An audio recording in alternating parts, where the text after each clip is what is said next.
¿Qué pasó? Un momento. Hey, you working on the Spanish, okay? Okay.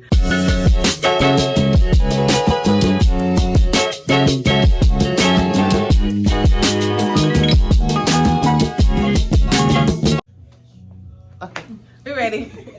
Hey, you guys. Welcome to another episode of Love K&R Property Group.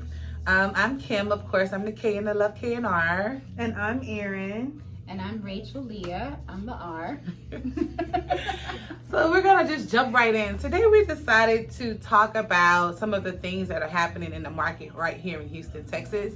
I mean, for now, it's really crazy for first-time home buyers. So we kind of want to touch a little bit on what first-time home buyers should expect in this crazy market, especially here in Texas, in Houston, and particularly, but Texas period. The market is really crazy, and a lot of people are offering a lot of money on these homes. So we just kind of want to give you guys a few tips on what to do as first-time home buyers to get some of those offers accepted. Okay. We have some really good news. We got an offer accepted today. Maybe that's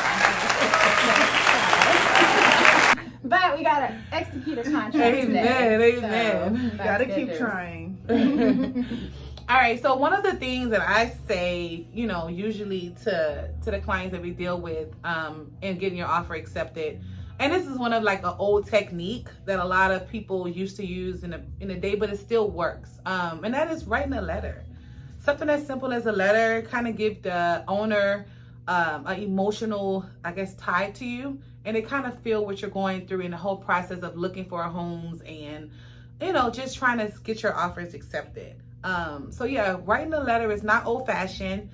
We can even, you know, now since social media and, you know, videos and all of that is popular, you can either put up a video, send a video to the owners, you know, and let them see you and your family, something happy. You know, as realtors, we have to present all offers and everything that comes with those offers. And if a video or a letter is attached, of course, we have to present that to the sellers as well. So yeah, that is one thing that you can do that still works. And I'll give you guys just a little example of like what the letter should include. One of our clients did a letter and she did really good. So she kind of just like, she started the letter off just kind of like showcasing like what she liked about the house and how she connected with the house and how she felt like the owners of the house were very similar, you know, to them and to their family. Like for instance, I think she said something about like the breakfast nook table that was in the dining room, you know, like how she loved it and, you know, how she connected to it and how it was pretty much like the same taste, you know, of her liking. I mean, so just kind of like things like that, like really connect with the owners or the sellers at that time. And then hopefully they'll say, okay, we'll choose this offer. And another thing that you guys could do, and this is something that I was not doing at first, but because of this recent client that we had, and we had to go through this multiple offer situation numerous of times, and this is something that Leah brought to me, is shortening up that option period. You know, usually the option period is between 10 to 7 days on a normal, you know, situation. However, this is not normal times. You're going to have to shorten up that option. All right, so you're going to have to shorten up that option period. You know, right now, our client, I think their option period is only about 3 days. So it's very important to have that, you know, inspector that is right there ready to inspect that house, because that option period, by it being so short, we don't have much time to go through all of these repairs and all of these, you know, the time length that it usually takes to get your inspection done. So yeah, that's another tip that we can give you, is have that option period shortened a lot. Yeah. What's another tip? The appraisal waiver. So right now, a lot of people are doing appraisal waivers, and that's only because we're having to offer more than what the house is actually listed for.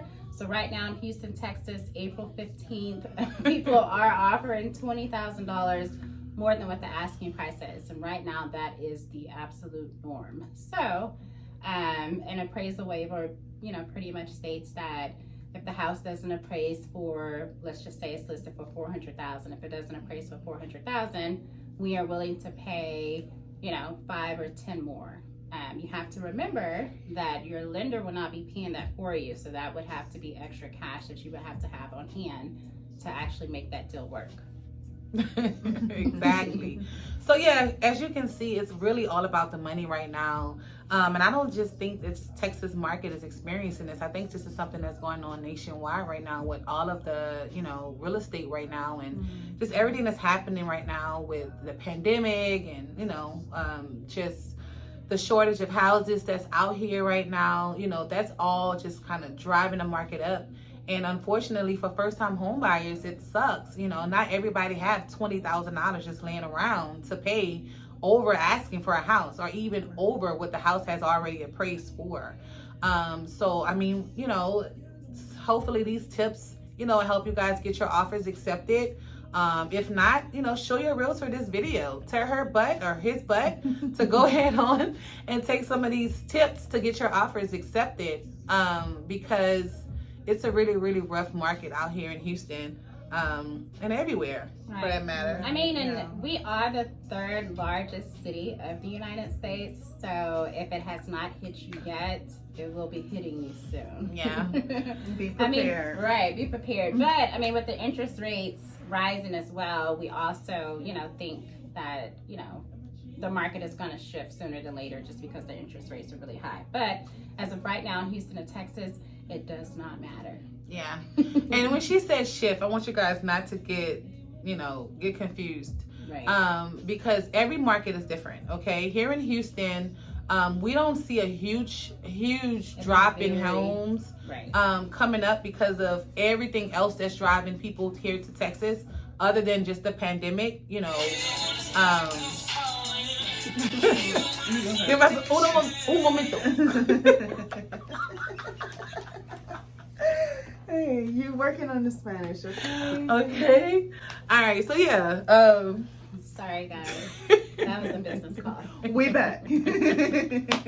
But honestly, we just don't think that the market is gonna crash, or it may go down or even level out eventually here in the Texas market. But as far as it like actually crashing, or you guys, if you're waiting, I'm going to wait on this, I'm going to wait on that, it's not happening here in this area, at least not now. Not in this market. It's a very, very resilient market just here in Texas, period. Not just Houston, but Houston, Austin, Dallas, San Antonio, El Paso, like wherever you're at in Texas. I mean, it's bigger and better in Texas, of course, but as you can see, I mean, you don't see right here. I mean, but at the end of the day, it's a very resilient market. And so, the real estate market here is always going to thrive and be on top. So it's never a better time to purchase than right now. Period. So subscribe right here, guys, to our station. We'll see you guys next time. Yay! Love K&R.